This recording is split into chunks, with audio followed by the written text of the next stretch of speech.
Hello students, hope you all are fine and healthy. Today we are going to start our new chapter, that is chapter number 4, heat. Okay, tell me which type of clothes do we wear during summers and winters? Yes, during summers we wear cotton clothes because the cotton clothes keeps us cool, and during winters we wear woolen clothes because the woolen clothes keeps our body warm. During summers we wear cotton clothes because they keeps us cool, whereas during winters we wear woolen clothes because the woolen cloth keeps our body warm. In winter we feel cold inside the home, but when we come outside we feel hot, whereas in the summers we feel hot even inside our home. Okay, tell me, how can we know that whether an object is hot or cold? How can we know whether an object is hot or cold? Yes, we can know whether an object is hot or cold by touching it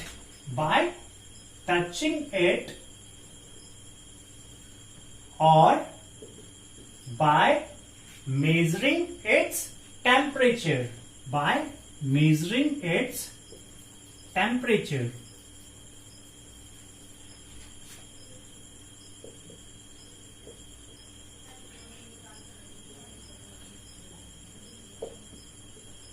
So if we have to know whether the object is hot or cold, either we will touch it or we are going to measure its temperature.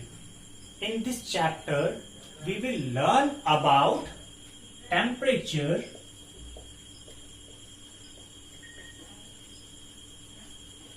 measurement of temperature,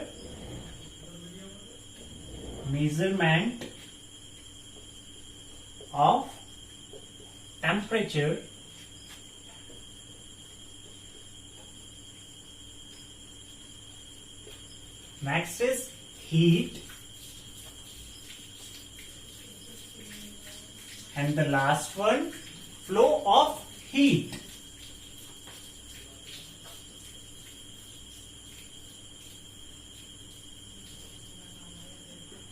So these are the topics that we are going to cover in this chapter. So let us start our chapter. In our daily life we touch many objects. Some of those objects are cold, whereas some objects are hot. The other objects are hot. We should not touch the objects which are too hot. Should not touch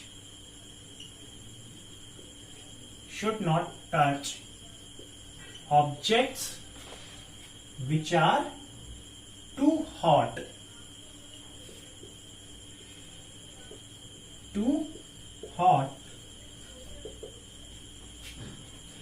While handling fires like candle flame,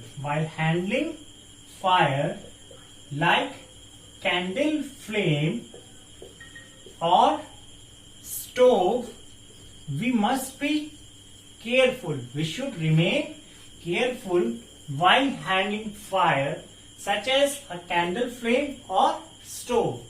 Otherwise we may get a burn. Some objects are hotter than the other objects. Some objects are hotter than they are hotter than other objects. Other objects, whereas some objects are colder than other objects. They are colder than other objects.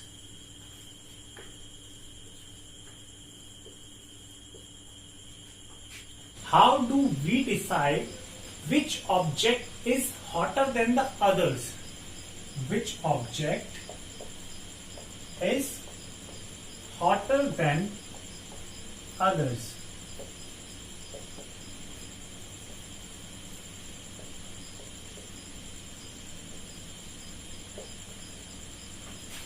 Generally, it is done by measuring the temperature. It is done by measuring the temperature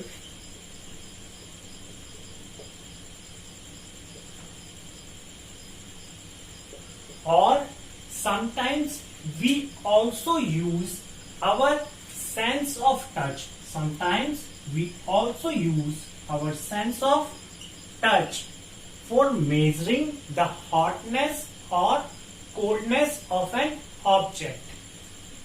But sometimes our sense of touch can give wrong information about the hotness or coldness of an object. Sometimes our sense of touch may give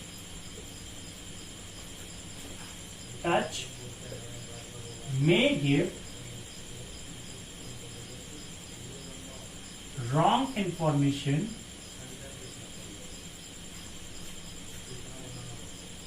about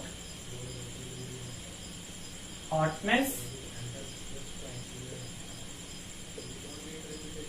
or coldness of an object.